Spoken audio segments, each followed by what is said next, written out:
La vie va te frapper fort et plus d'une fois. Mais la vraie question c'est, est-ce que tu vas te relever? Parce que personne n'échappe aux épreuves. Pas toi, pas moi. Même les plus grands, les plus riches, les plus puissants tombent un jour. La différence entre celui qui réussit et celui qui échoue, ce n'est pas la chance, ce n'est pas le diplôme, ce n'est même pas l'argent. La vraie différence, c'est le courage, la capacité à continuer quand tout semble perdu. Regarde les pêcheurs du Guet-Ndar, une partie du Sénégal. Chaque matin, ils défient l'océan. Les vagues sont dangereuses, la pêche est parfois maigre, mais ils y retournent quand même. Parce qu'ils savent que celui qui ne sort pas ne pêche pas. Toujours au Sénégal, regarde les femmes au marché Sandaga ou au marché Castor. Elles supportent la chaleur, la fatigue, la poussière. Elles se lèvent à l'aube. Elles rentrent tard le soir. Et malgré ça, elles sourient. Elles négocient. Elles insistent. Parce qu'elles savent qu'un jour de patience nourrit une semaine entière. Le proverbe Wolof dit Ku muñ muñ. Celui qui endure trouvera le sourire. Pas celui qui crie, pas celui qui se plaint. En Afrique, le courage n'est pas un luxe, c'est une obligation. Un étudiant peut rater son bac une fois, deux fois. Mais celui qui persévère, celui qui relie, celui qui recommence, finit toujours par réussir. Un lutteur peut tomber au sol devant tout le monde, humilié, moqué, après avoir préparé un combat pendant un an. Est-ce la fin? Mais s'il retourne s'entraîner, et le jour où il gagne, la foule oublie toutes ses défaites. Il revient et se prépare. Il pourra aspirer à devenir roi des arènes, aspirer à des cachets beaucoup plus lucratifs. Le courage, ce n'est pas de jamais tomber. Le courage, c'est de tomber 10 fois et se relever 11 fois. À chaque fois que tu tombes, tu te relèves. Regarde Nelson Mandela. 27 ans enfermé dans une cellule. 27 ans de souffrance, d'humiliation, d'oubli. Des fois, on en parle, mais parce que 27 ans, c'est toute une vie. Enfermé pendant 27 ans. Beaucoup auraient abandonné. Mais lui, il a transformé sa douleur en force. Et quand il est sorti, il a dirigé son pays. Regarde Soundiata Keita, fondateur de l'Empire du Mali. Enfant, il ne pouvait pas marcher. Tout le monde se moquait de lui. Mais il a persévéré. Un jour, il s'est levé et il a marché. Plus tard, il a libéré son peuple. Il a construit un empire. Cheikh Anta Diop. Pendant des années, ses recherches ont été rejetées, critiquées, combattues. Mais il n'a jamais reculé. Aujourd'hui, il est reconnu comme l'un des plus grands savants africains. Chaque grand homme, chaque grande femme que tu admires aujourd'hui a connu la souffrance. La seule différence, c'est qu'ils n'ont pas abandonné. Dans le Coran, Dieu dit Inna ma'al usri yusran. Après la difficulté vient la facilité. Dans nos traditions africaines aussi, les anciens enseignent la patience et l'endurance. Parce que celui qui croit, celui qui patiente, finit toujours par trouver une sortie. La vie est comme une saison.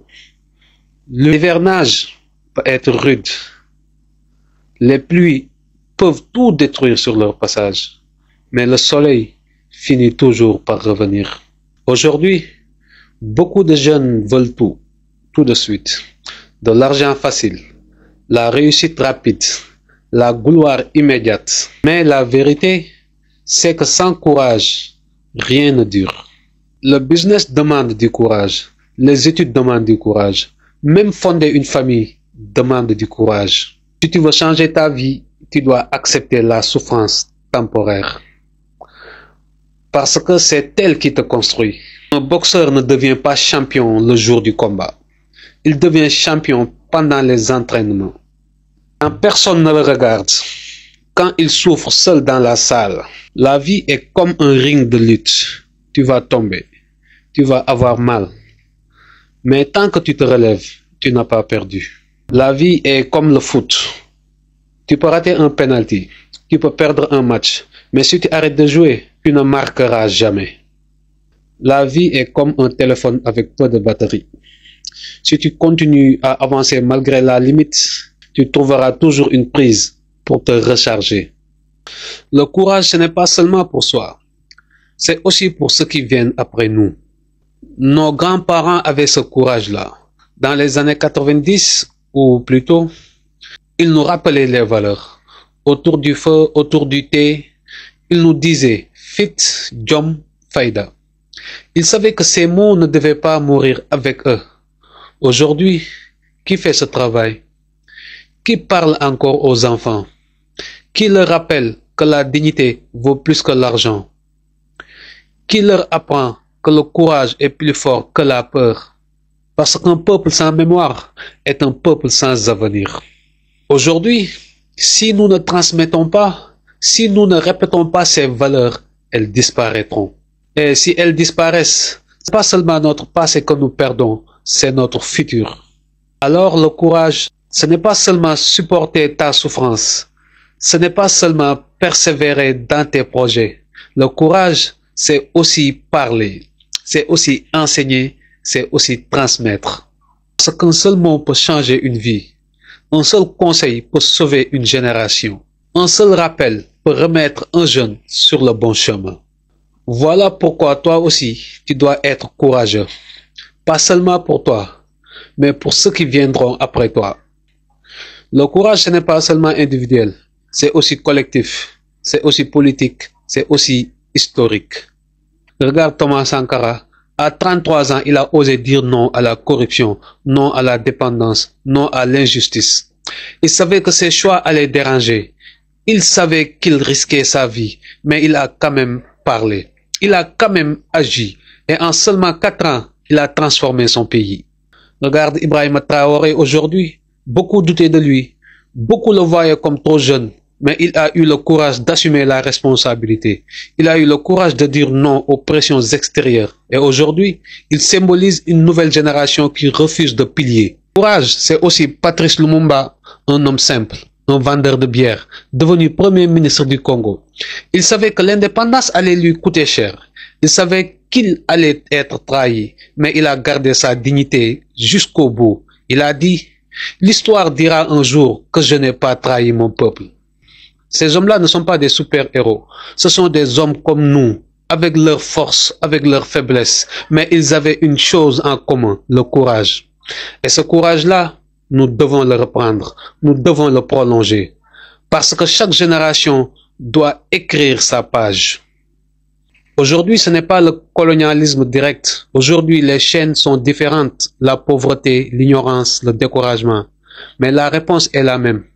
Le courage. Aujourd'hui, on ne vit plus dans les années 90. On vit dans un monde où tout va vite. Ton téléphone vibre toutes les 2 minutes. Les vidéos durent 10 secondes. Et ton attention vaut de l'or pour les grandes entreprises. Résultat, on ne prend plus le temps d'écouter. On ne prend plus le temps d'apprendre. Et encore moins le temps de réfléchir. Mais la vérité, c'est que la sagesse ne se trouve pas dans la vitesse. La sagesse se trouve dans la profondeur. Avoir du fit, avoir du jom, ça demande de la patience, de la discipline et du courage. Le courage de dire non à ce qui t'endort. Le courage de choisir un livre au lieu d'une vidéo inutile. Le courage de te demander chaque jour, qu'est-ce que je construis vraiment? Tu vois, les grandes civilisations qu'on admire n'ont pas été bâties en un clic. Elles ont été bâties pierre après pierre, valeur après valeur, sacrifice après sacrifice. Aujourd'hui, notre vrai combat, ce n'est pas seulement contre la pauvreté ou contre l'injustice, c'est aussi contre la distraction. Et si toi, tu arrives à rester concentré, à garder le fit, le jom, le faïda, à conserver tes valeurs dans un monde qui veut que tu oublies, alors crois-moi, tu auras déjà gagné une bataille immense.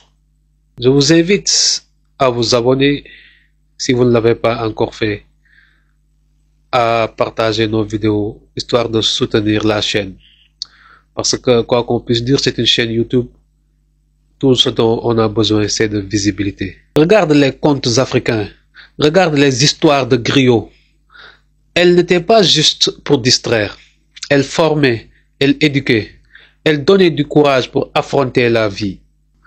Alors, retiens bien, le courage, ce n'est pas un choix.